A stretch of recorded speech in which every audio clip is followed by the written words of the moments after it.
Assalamualaikum warahmatullahi wabarakatuh. Perkenalkan, nama saya Sandi Rizky Anazari dengan NIM 23109112100009 dari PSKPS angkatan 2023. Izin sebelumnya di sini saya akan sedikit menjelaskan mengenai anatomi dari susunan sistem saraf dan juga organ sensoris.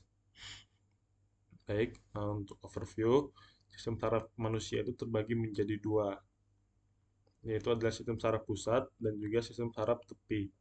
Sistem saraf pusat atau central nervous system atau ini disebut sebagai upper motor neuron merupakan sistem saraf pusat yang terdiri dari dua buah organ. Pertama ada encephalon atau otak dan juga kedua adalah medulla spinalis. Nah, untuk otak sendiri itu terbagi menjadi beberapa lobus.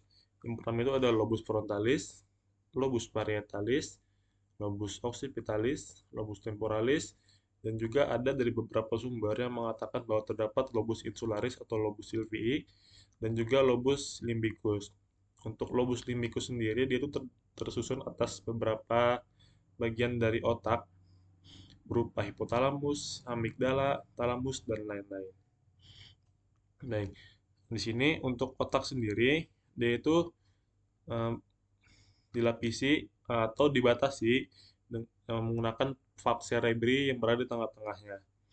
Otak juga terbagi menjadi hemisfer kanan dan juga hemisfer kiri.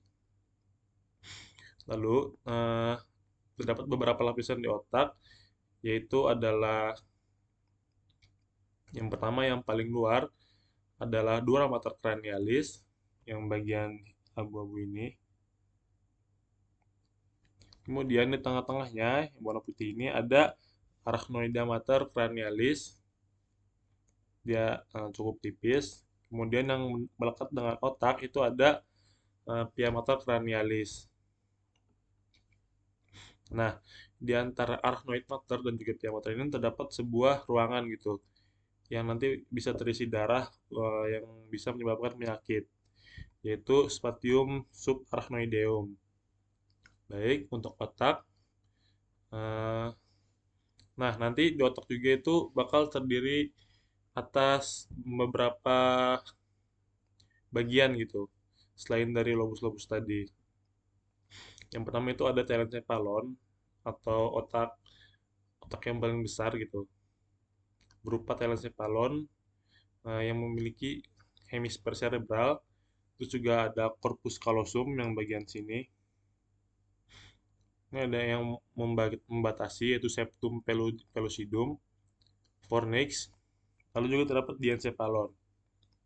Kemudian untuk otak bagian tengah terdapat mesencephalon yang nanti dia bakal membatasi dari otak besar ke otak-otak dan juga cerebellum.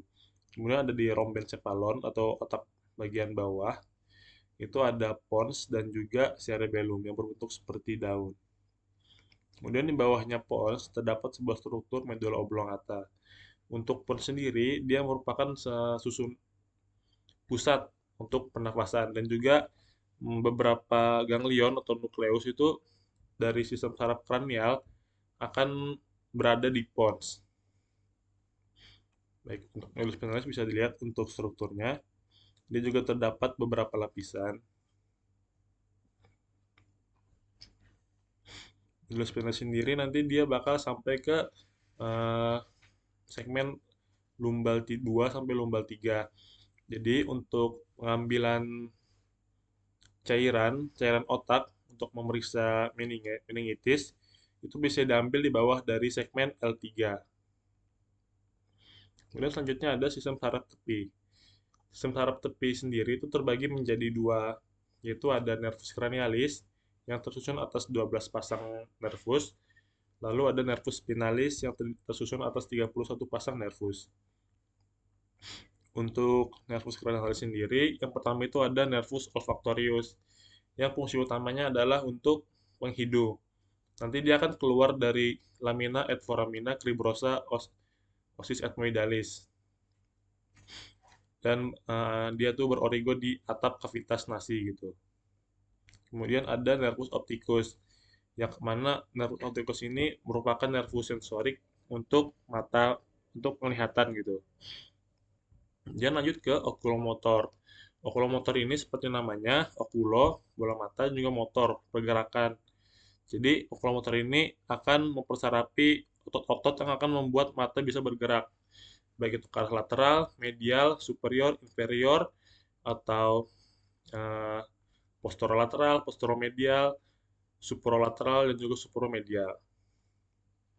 Untuk okulomotor sendiri ini dia mempersarapi 7 otot gitu. Dua yang ekstraokular dan juga 5 yang intraokular. Untuk yang ekstraokular, dia mempersarapi musculus levator palpebra yang berfungsi untuk untuk membuka kelopak mata, seperti namanya mengangkat levator. Kemudian untuk yang kedua itu untuk sphincter papilla, dia itu untuk eh, membuka atau menutup si pupil mata gitu. Jadi nanti dia itu berfungsi untuk mengatur jumlah cahaya yang masuk ke dalam retina. Kemudian untuk bagian muskulus intraokularnya, dia akan mempersarapi dari muskulus rectus medialis, kemudian ada musculus obliquus superior, lateral, medial, lalu ada musculus rectus medial, inferior, dan superior. Baik, untuk nervus yang keempat itu ada nervus trochlear. Trochlear sendiri itu khusus untuk mempersarapi musculus obliquus superior gitu. Jadi dia akan membuat mata bisa melihat ke arah bawah, berkebalikan dari namanya. Kemudian ada nervus yang kelima, nervus trigeminal. Nah, nervus nervus ini itu bisa menjadi nervus sensorik dan juga motorik. Dia ini bakal mempersarapi bagian wajah, sinus, dan juga gigi. Dia akan bercabang menjadi tiga. Yang pertama itu nervus ophthalmicus, nervus maxillaris, dan juga nervus mandibularis. Yang mana untuk bagian-bagian nervus ini bakal menginervasi bagian-bagian yang berbeda di wajah. Untuk nervus ophthalmicus itu di bagian atas wajah gitu, bagian depan atas. Untuk maxillaris seperti namanya, atau untuk maksila, dan juga mandibularis bagian mandibular, dan juga nanti akan bercabang untuk mempersarapi bagian-bagian dari gigi kita. Yang keenam adalah nervus abducens. Dia ini berfungsi untuk menginervasi musculus rectus lateralis. Jadi dia ini akan membuat mata bisa melakukan gerakan abduktor atau eh, ke arah lateral gitu, menjauhi dari tubuh. Oke, lanjut. Yang ketujuh adalah nervus facialis. Tadi yang kelima adalah trigeminal dan yang ketujuh adalah nervus facialis. Nah, nervus facialis sendiri dia ini berfungsi untuk otot-otot di wajah gitu. Jadi dia ini untuk mimik dan juga sebagiannya untuk indera pengecap. Jadi kita bisa merasakan manis itu dari nervus facialis juga. Kemudian untuk nervus yang ke-8 ada vestibulocochlear. Seperti namanya, dia ini akan mempersarapi bagian telinga kita, lebih tepatnya di vestibulum yang akan berfungsi untuk organ keseimbangan dan juga cochlear yang berfungsi sebagai organ pendengaran. Kemudian untuk yang ke-9 ada nervus glosopharyngeal, yang mana untuk bagian nervus motorisnya dia akan mempersarapi bagian otot dari paring, seperti namanya. Kemudian untuk sensornya, dia itu akan mempersarapi sepertiga dari bagian lidah di belakang gitu. Untuk facialis sendiri, dia akan mempersarapi 2/3 bagian anterior lidah. Kemudian yang ke-10 ada nervus vagus. Nervus vagus berasal dari kata vagal dari bahasa Latin yang berarti pengembara. Jadi nervus ini akan melakukan pengembaraan dari otak ke tubuh untuk mempersarapi organ-organ dalam tubuh. Dia ini merupakan nervus cranialis yang paling panjang. Berfungsi untuk sistem parasimpatis di tubuh dan juga untuk hmm, seperti namanya parasimpatis, dia itu akan mempersarapi bagian-bagian saat kita sedang rest and digest. Kemudian yang ke-11 adalah aksesorius. Dia ini akan mempersarapi musculus sternocleidomastoideus dan juga musculus trapezius untuk pergerakan dari leher kita. Yang terakhir ada hipoglossus, nervus hipoglossus. Seperti namanya, dia ini berfungsi untuk menggerakkan otot lidah gitu. Oke, lanjut untuk nervus spinalis, terdiri dari 31 pasang yang keluar dari segmen-segmen dari kolumna vertebra. Bisa lihat sendiri, terdapat tiga plexus, itu ada plexus cervicalis, brachialis, lumbalis, atau bisa disingkat sebagai lumbosacralis digabung dengan plexus sacralis, dan terakhir ada plexus coccygeus. Nah, untuk pathway-nya sendiri, dia ini akan terbagi menjadi dua gitu. Ada kolumna dorsalis yang naik melalui kolumna dorsalis di medulla spinalis ke thalamus yang akan berjalan menuju korteks somatosensoris. Kemudian ada jalur spinothalamikus. Dia ini berfungsi untuk yang bagian nyeri, suhu, dan juga sentuhan kasar gitu. Dia ini akan melalui decostatio pyramidum yang akan menyilang dari medulla spinalis itu menyilang dan naik ke thalamus gitu. Thalamus juga nanti akan memberikan impulsnya ke korteks somatosensoris di bagian gyrus centralis posterior atau postcentralis. Kemudian untuk pathway yang kedua itu ada jalur yang motorik gitu. Ada yang piramidal dan juga ekstra piramidal. Untuk piramidal sendiri ada gerakan yang volunteer.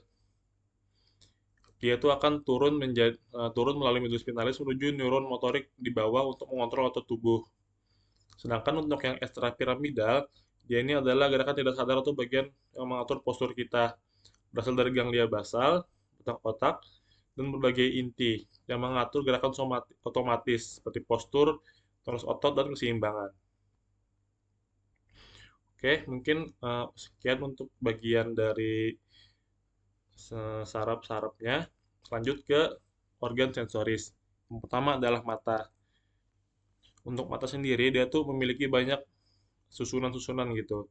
Yang terpenting itu ada pupil, iris, palpebra atau kelopak mata. Kemudian ada visura palpebra, kemudian ada commissura ini, dan juga konjungtiva atau bagian putih-putihnya ini yang berisi dari sklera-sklera. Nah, di mata juga kan kita tahu kalau mata itu berfungsi untuk mengeluarkan air mata. Jadi, di mata terdapat sebuah kelenjar yang menghasilkan sekret berupa cairan serosa yang itu akan disebut sebagai ductus lacrimalis, yang mana akan mengeluarkan air mata kita. Nanti selain untuk menangis dan air mata, dia ini untuk membasahi mata kita gitu. Jadi mata kita nggak akan kering dan terkena iritasi. Nah, apabila kita mengeluarkan terlalu banyak sampai yang seperti nangis terseduh-seduh, dia itu akan masuk ke lacrimal kanal di nasolacrimal ductus gitu. Dia akan masuk ke nasolacrimal ductus dan akan menjadi ingus gitu. Jadi pas kita kan pernah juga nangis kayak terseduh-seduh, nangis naik kencang gitu, nanti dia akan keluar juga menjadi ingus. Nah, ingus ini berasal dari glandula lacrimalis juga gitu. Jadi saat sama dengan air mata kita. Tapi sudah bercampur dengan sekret-sekret yang ada di hidung. Nah, untuk otot-otot mata tadi kan sudah disebutkan untuk nervusnya. Dia itu terbagi menjadi eh, 7 7 intraokular untuk dalam mata dan juga dua bagian ekstra ekstraokular, 7 intraokular dan 2 ekstraokular. Untuk ekstraokular sendiri itu adalah yang sphincter pupila dan juga musculus musculus levator palpebra.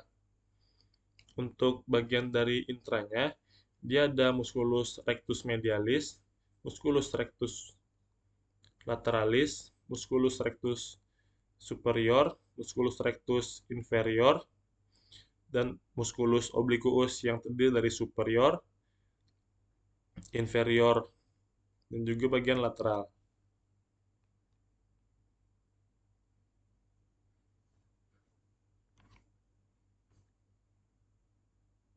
Kemudian untuk inervasi sudah disebutkan tadi bahwa yang paling banyak menginervasi otot-ototnya itu ada di nervus oculomotorius atau nervus cranialis yang ketiga. Dia akan mempersarafi 7 otot, 2 yang ekstraokular dan juga 5 yang intraokular. Sedangkan sisanya itu akan dipersarafi oleh nervus 4 dan juga 6. Nervus 4 itu ialah nervus trochlear dan juga nervus abducens. Nah, nanti untuk abdusen ini dia akan mempersarafi musculus rectus lateralis gitu, yang akan membuat mata bisa ke arah lateral. Jadi apabila mata bisa menengok ke arah lateral seperti ini, dia tuh diinervasi oleh musculus abducens, nervus abducens maksudnya. Kemudian untuk nervus trochlear dia akan eh, menginervasi dari musculus obliquus superior yang akan membuat mata bisa ke arah bawah gitu. Oke, ini untuk pembagian-pembagiannya. Untuk ke arah supralateral, dia akan diinervasi oleh musculus obliquus inferior. Untuk ke arah supromedial, dia akan dipersarapi oleh musculus rectus superior.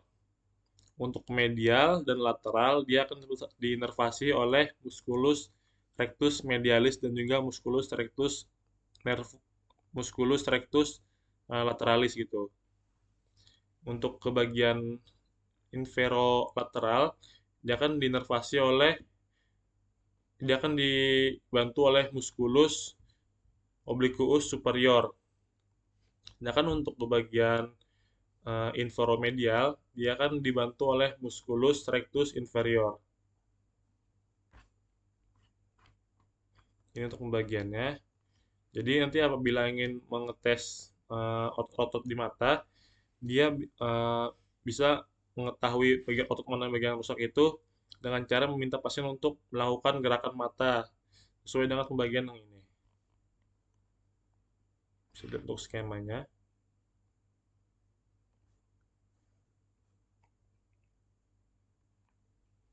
Nah, untuk bagian mata sendiri dia tuh terbagi menjadi beberapa gitu. Ada fibrosus, yang tunika fibrosus, yang merupakan bagian jaringan-jaringan ikat gitu, seperti kornea dan juga sklera. Kemudian ada yang bagian akomodasi, seperti musculus ciliaris dan juga dari lensa. Nah, dia ini berfungsi untuk akomodasi gitu, untuk pergerakan dari cahayanya, dan juga gambar-gambar yang ditangkap oleh mata kita. Kemudian ada tunica nervosus berupa retina. Oke, lanjut. Ini untuk pembagian dari anatominya. Jadi kornea itu adalah bagian paling luar mata. Nanti dalam itu tuh ada pupil. Pupil itu nanti pupil pupil sendiri itu bukan sebuah organ gitu. Dia itu sebuah celah yang dihasilkan dari si iris itu. Jadi nanti apabila pupil mengecil berarti iris itu bakal memanjang. Sedangkan apabila pupil melebar, irisnya bakal memendek gitu. Kemudian yang belakang dari pupil itu ada lensa yang akan mengatur dari cahaya yang masuk ke dalam retina. Kemudian terdapat sebuah cairan di mata ini yang disebut sebagai humor aqueous yang dihasilkan dari uh, ciliar body. Itu di proses ciliarisnya. Dia nanti di bagian sini. Di bagian ciliaris dari bagian prosesus dari ciliarisnya. Nah, terbagi menjadi anterior chamber dan juga posterior chamber. Anterior chamber ini nanti dia berada di paling depan, sedangkan posterior ini berada di antara lensa gitu, lensa sama iris. Sedangkan kalau anterior ini berada di antara kornea dan iris gitu. Nah, nanti cahaya yang masuk itu bakal lurus ke arah retina gitu, ke arah central fovea.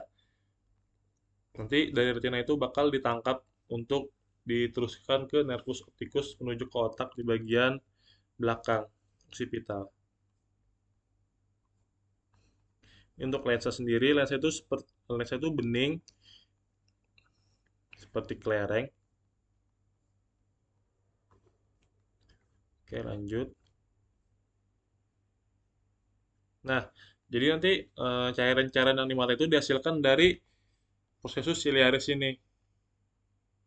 Jadi dia akan menghasilkan cairan yang akan mengisi dari eh, posterior chambernya.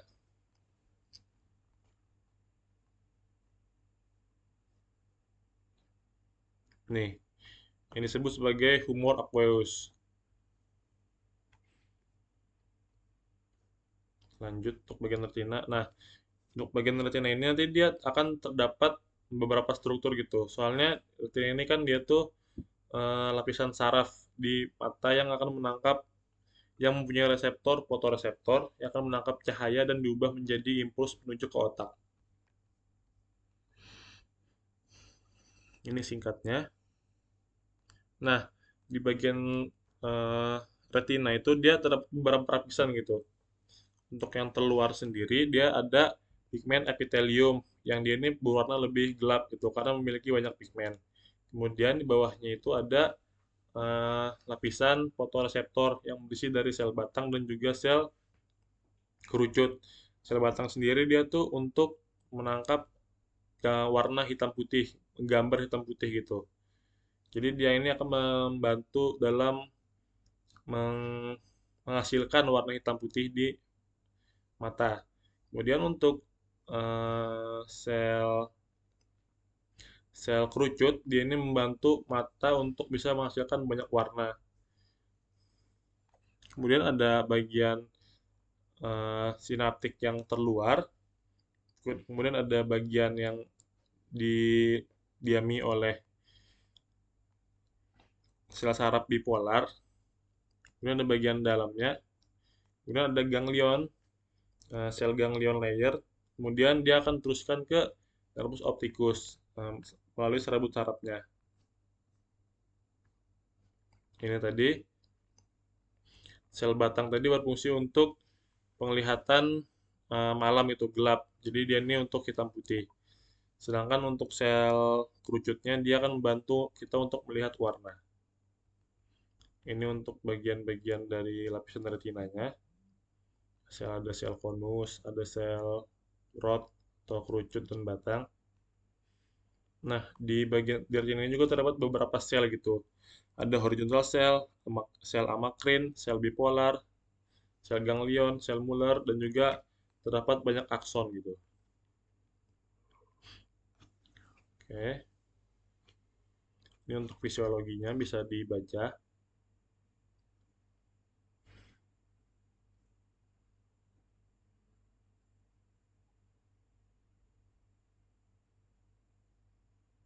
Nah, ini sendiri adalah untuk lapisan-lapisan dari mata gitu. Pertama itu ada sklera, kemudian ada lapisan koroid, dan di bawahnya ada retina. Retina seperti yang sudah disebutkan tadi terdapat beberapa lapisan gitu. Lapisan yang berpigmen lebih tebal, kemudian ada lapisan terluar, fotoreseptor sel yang terdiri dari sel batang dan juga sel kerucut. Ini ada yang nukleus, ada bagian terluar untuk sinaptiknya, kemudian ada bagian yang berisi dari nukleus-nukleus dari saraf bipolar, kemudian ada bagian yang terdalam untuk sinaptiknya dan juga ada lapisan ganglionnya.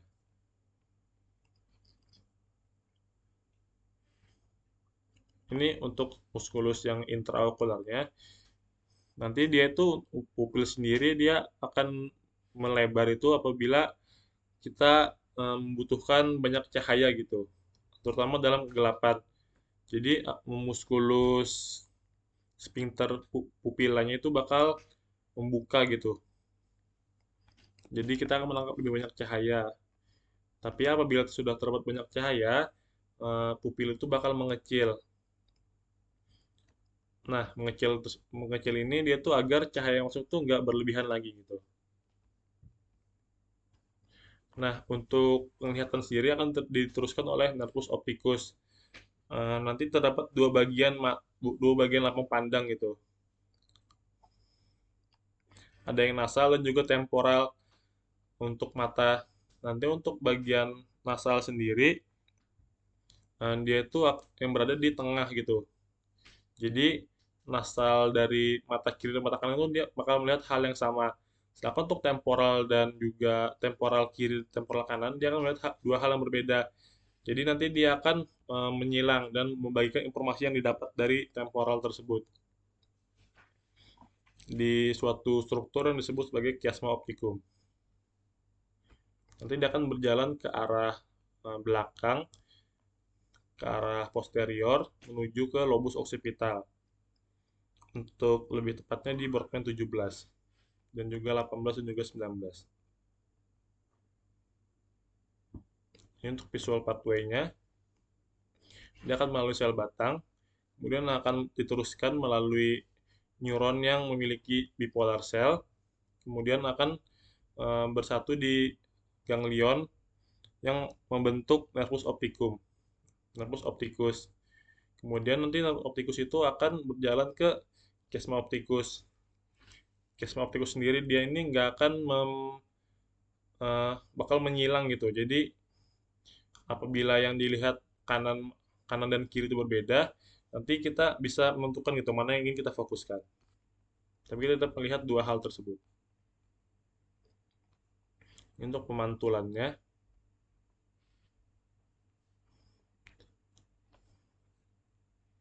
Oke, lanjut. Nah, dia ini terdapat beberapa klinis gitu. Ada yang miopik atau rabun dekat gitu. Jadi dia ini cahayanya itu akan dipantulkan di depan retina. Ini. Jadi dia nggak tepat di retina tapi di depannya. Dan dia ini perlu dibantu oleh lensa cekung gitu, konkav. Jadi cahayanya bakal diteruskan ke retina. Sedangkan kebalikannya untuk hipermetropik, dia tuh akan cahayanya akan menembus ke di belakang retina. Jadi dia perlu lensa cembung untuk bisa memfokuskan di arah retinanya. Oke, sekarang lanjut ke bagian telinga. Telinga itu terbagi menjadi beberapa bagian, ada bagian luar, tengah, dan juga dalam. Bagian luar sendiri atau auricula atau pinna, dia tuh berfungsi untuk mengumpulkan gelombang suara gitu. Jadi yang masuk ke dalam telinga itu lebih keras sehingga kita bisa menentukan posisi dari mana suara itu datang juga. Ini untuk sepertiga bagian luarnya dia itu dilapisi oleh kartilago tulang-tulang rawan gitu. Sedangkan bagian dalam sudah terlapisi oleh tulang-tulang yang padat.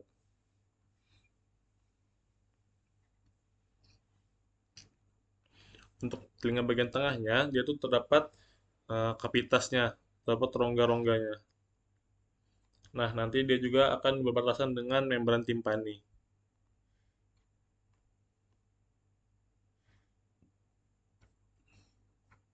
Ini untuk struktur dari telinga tengahnya. Jadi, ada beberapa bacaan yang menyebutkan bahwa membran timpani termasuk dari bagian telinga tengah gitu. Nah, nanti dia ini bakal gelombang suara yang masuk ke membran timpani bakal bergetar, bakal menggetarkan membran timpani yang tipis gitu dan membuat os Maleus itu bakal bergerak gitu. Dan gerakan ini bakal memicu os incus dan juga stapes untuk meneruskan gelombangnya ke arah oval window. Nanti jadi dari oval window dia nih kalau misalkan dia berfungsi untuk keseimbangan akan diteruskan ke vestibulum dan ke kanalis semicircularis.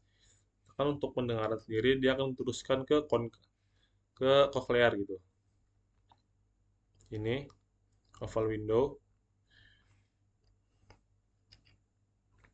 Oke.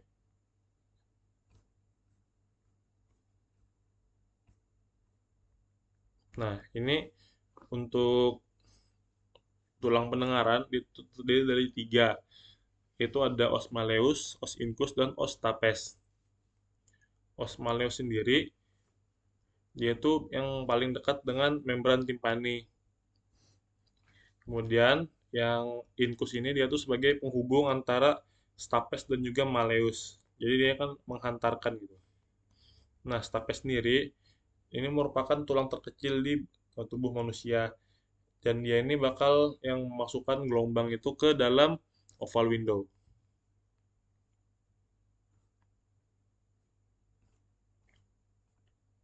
Ini untuk perhitungan-perhitungannya.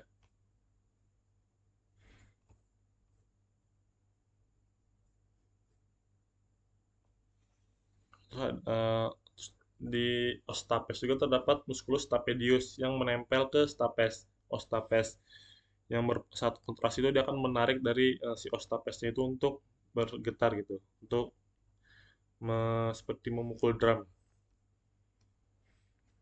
Kemudian ada sebelum di oval window itu di bawahnya ada tuba Eustachii. Lebih tepatnya di bawah round window gitu.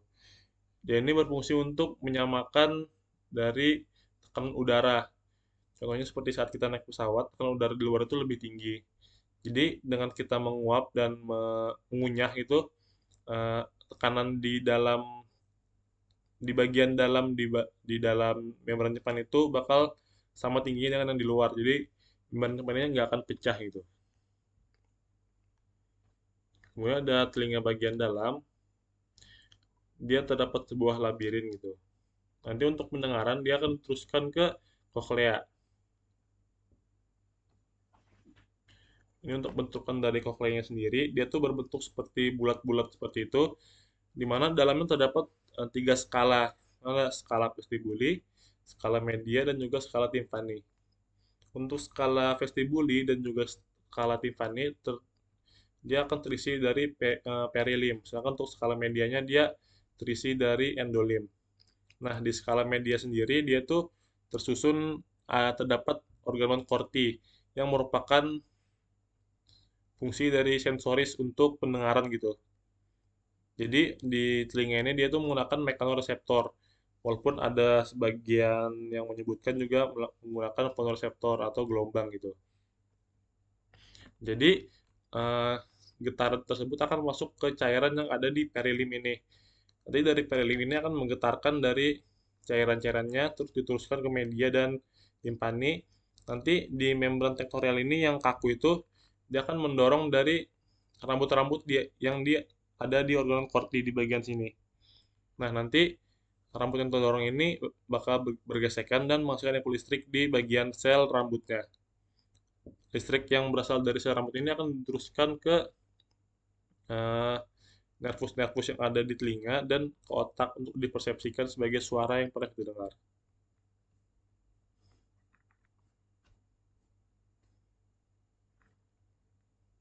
Ini amplifikasi suaranya. Ini untuk auditory pathway-nya.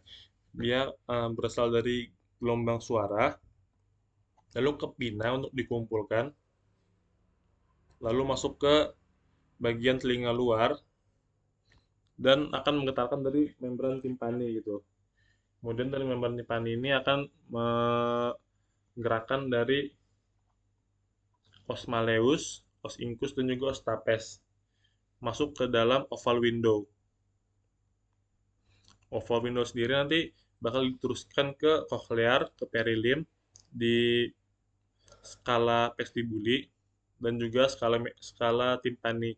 Kemudian cairan getar itu akan meneruskan getarannya ke skala media sehingga bakal terjadi bakal terbuat impuls listrik di organ korti yang ada di skala media. Untuk menghidu sendiri dia ini berasal dari nervus pertama yaitu olfactorius. Nah, seperti disebutkan di awal tadi, nervus olfactorius itu berasal dari atap dinding kavitas nasi gitu di bagian sini. Nanti dia keluarnya melalui lamina et foramina cribrosa osis ethmoidalis. Jadi dia ini struktur nervus mungkin struktur yang paling dekat dengan otak gitu. Kemudian terdapat sinus-sinus paranasalis, ada di frontal, ethmoidal, dan maksila. Itu sinus-sinusnya.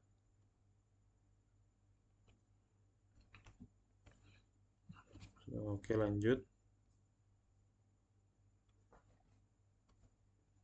Nih, Nanti jadi itu untuk pembagian nervus olfaktoriusnya dia akan berada di sini. Nah ini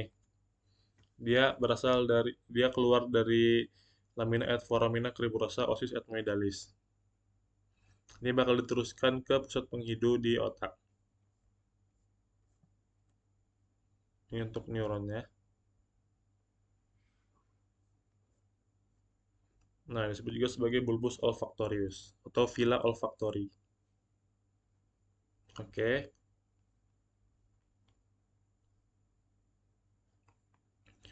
mungkin akan sedikit menambahkan dari area Brodmann untuk bagian motorik, yaitu eh, akan berada di gyrus presentralis gitu atau di gyrus centralis anterior. Jadi dia berfungsi sebagai primary cortex motori gitu. Sedangkan di bagian postcentralis dia itu sebagai pusat untuk somatosensoris. Jadi untuk me- kalau misalkan terasa nyeri di tangan, dia itu akan melokalisasi dari rasa nyeri tersebut. Kemudian untuk pendengaran, dia itu area Brodmann dari 41, 42, dan juga 22. Kemudian untuk penglihatan tadi saya sebutkan 17, 18, 19.